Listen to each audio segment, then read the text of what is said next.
안녕하십니까. 지금부터 2025년도 제4회 국무회의 결과를 브리핑하겠습니다. 오늘 국무회의는 최상목 대통령 권한대행 부총리 겸 기획재정부 장관 주재로 서울과 세종청사 간 이원 영상회의로 열렸습니다. 오늘 회의에서는 법률 공포안 1건, 제의 요구안 1건, 대통령 영안 8건을 심의 의결하였습니다. 먼저 대통령 권한대행 부총리 겸 기획재정부 장관 말씀 요지를 전달해 드리겠습니다. 권한대행은 평안하고 뜻깊은 연휴가 되셨길 바란다면서 모두 말씀을 시작했습니다. 연휴 기간 강추위와 폭설, 여객기 화재 사고 등으로 국민들께서 걱정이 많으셨는데 비교적 큰 사고와 인명피해 없이 안전한 설 연휴를 보내 매우 다행스럽게 생각한다고 말했습니다.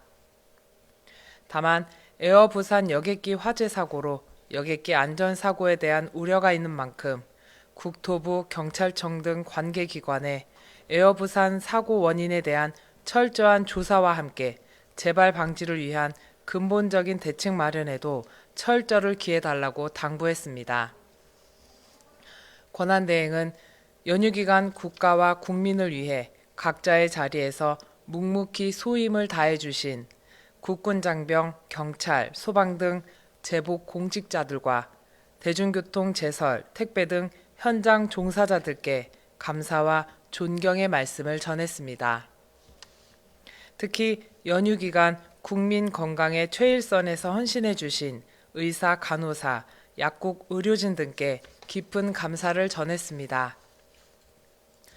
권한대행과 국무위원들은 설명절을 맞아 국민들의 생생한 목소리를 경청하고자 전통시장 등 민생 현장을 방문했고, 고된 일상의 어려움 속에서도 나라를 걱정하는 국민들의 질책과 격려에 미안함과 막중한 책임감을 느꼈다면서 국민들의 메시지는 결국 통합과 민생, 그리고 국정 안정이었다고 전했습니다. 정부는 국민들의 말씀을 깊이 새겨듣고 민생 경제 회복에 골든타임을 놓치지 않도록 총력을 다하겠다고 말했습니다. 최근 우리 경제는 4분기 성장과 고용 부진으로 수출 증가세도 둔화되는 흐름이고, 미국 신정부의 정책 전환이 점차 구체화되면서 대외 리스크가 커지고 있다고 말했습니다. 경제 여건 악화로 큰 타격을 입는 것은 서민과 소상공인 등 취약계층이라며 권한대행은 정치권에 다시 한번 호소했습니다. 국민들의 하루하루가 어렵다면서 민생이 지금보다 더 어려워질지 모른다는 불안감에 많은 국민들이 허리띠를 졸라매고 있고, 민생에 집중하겠다는 100마디 말보다 실제로 민생에 도움을 주는 실행이 중요하다고 강조했습니다. 국회 정부 국정협의회를 하루빨리 가동해 민생 경제 법안을 처리해달라고 요청했습니다.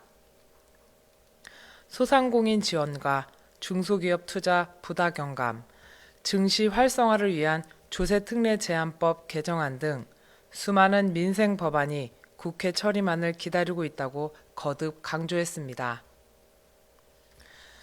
미중 간 AI 패권 경쟁이 치열해지는 상황에서 세계 주요국들이 전력을 다해 자국 경쟁력을 키워나가고 있는데, 우리 반도체 산업은 각종 규제에 묶여 손발이 모두 묶여 있고, 반도체 특별법이 벌써 몇 달째 국회에 묶여 있다고 설명했습니다. AI와 따로 떼어 말할 수 없는 전력 산업 역시 전력망 특별법, 해상풍력 특별법, 고준위 방패장법 등의 입법도 더는 미룰 수 없는 상태라고 말했습니다. 정치권 등에서 제기하는 추가 재정 투입에 대해서도 국정협의회를 열어 함께 머리를 맞대고 논의하는 것이 국민에 대한 책임을 다하는 것이라고 말했습니다. 정부도 민생, 경제 회복을 위해 특단의 대책을 강구해 나가겠다며 매주 민생경제 점검회의를 열어 민생 현장의 목소리를 가감없이 듣고 국민들께서 절실히 필요로 하는 시급한 정책 과제를 발굴해 적극 대응하겠다고 했습니다.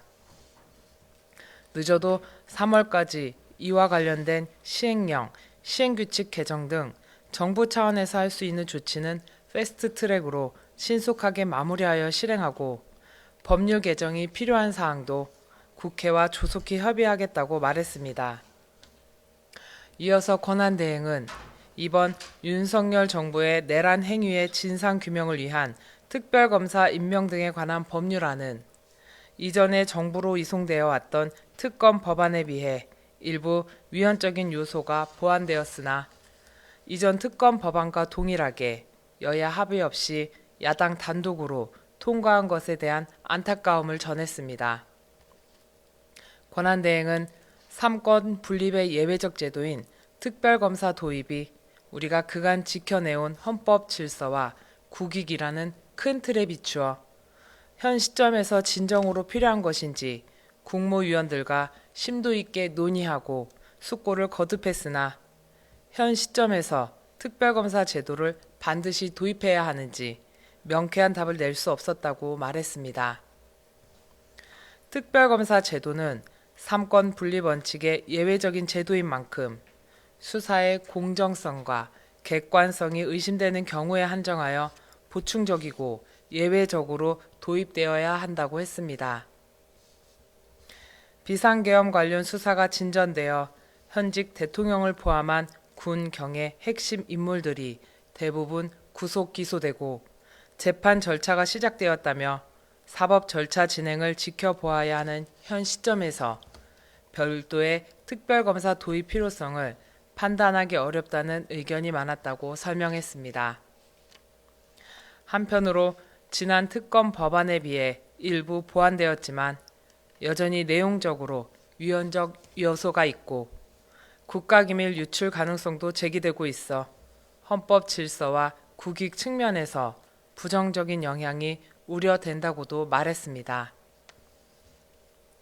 국가기밀은 한번 유출되면 물건의 반환만으로는 수습이 어렵고 특히 분단 국가라는 특수성을 반영하여 수색 및 검증까지 제한하는 강한 보호 규정을 두고 있는 위치와 장소에 관한 국가 비밀은 한번 유출되면 회복이 불가능하다고 강조했습니다. 검찰이 이미 내란 기수 혐의로 기소했다는 점을 감안하면 추가적 조치로 얻을 수 있는 실익뿐만 아니라 그에 따른 부정적 영향도 함께 균형 있게 비교해 볼 필요가 있다면서 자칫 정상적인 군사작전까지 수사 대상이 될 경우 북한 도발에 대비한 군사 대비 태세가 위축될 수 있고 군의의 사기에도 부정적 영향을 미칠 가능성이 있다며 우려를 표했습니다. 신성한 국방의 의무를 수행하고 있는 많은 우리 군 장병은 이미 이번 사태로 많은 혼란을 겪었다면서 그들의 명예와 사기에 부정적인 영향을 줄 수 있는 상황이 또다시 발생한다면 국군 통수권자인 대통령을 대신하여 국정을 운영 중인 권한대행의 책무를 다하지 못하는 것이라고 말했습니다. 마지막으로 권한대행은 지금 대한민국은 북한의 계속되는 도발과 미국 신정부 출범 등 대내외적 리스크와 함께 경제 성장세 둔화와 내수와 고용의 위축 등 수많은 도전과 위기에 직면해 있다고 설명했습니다. 무엇보다 국민들께서는 하루빨리 우리 사회가 정상화되어 안정된 일상으로 돌아가기를 바라고 있으며 너무나 어려운 민생경제 회복을 위해 정부와 국회가 힘을 모아달라고 간절히 요구하고 있다고 말했습니다. 국제사회도 우리의 정상화 과정과 회복 속도를 면밀히 주시하고 있는 시점에서는 새로운 수사기관을 만들기보다 현재 진행 중인 재판 절차를 통해 실체적 진실을 공정하게 규명하는 것이 우선이라고 생각한다고 강조했습니다. 헌법 질서와 국익의 수호, 또한 당면한 위기 대응의 절박함과 국민들의 바람 등을 종합적으로 고려해 이번 특검 법안 재요청이 불가피하다고 판단했다면서 정부의 간곡한 요청에 대한 이해를 구하며 국회에서 대승적 논의를 해주시기를 바란다며 모두 말씀을 마쳤습니다. 이어서 오늘 의결된 안건 일부를 소개해드리겠습니다. 먼저 자동차 관리법 시행령 일부 개정령안 관련입니다. 전기 자동차의 안전관리 체계를 강화하기 위하여 전기차 배터리인 구동 축전지 등 신기술이 적용되는 핵심 장치는 정부의 안전성 인증을 받도록 자동차 관리법이 개정되어 오는 2월 17일 시행됩니다. 이에 따라 안정성 인증이 필요한 자동차의 핵심 장치를 구체적으로 정하였습니다. 다음은 자동차 등록령 일부 개정령안 관련입니다. 구동 축전지의 식별 번호를 자동차 등록 원부에 기재하도록 자동차 관리법이 개정되어 오는 2월 17일 시행됩니다. 이에 따라 구동 축전지에 식별 번호를 추가 기재하여 전기 자동차를 안전하고 체계적으로 관리하고자 합니다. 마지막으로 도심 복합 개발 지원에 관한 법률 시행령안 관련입니다.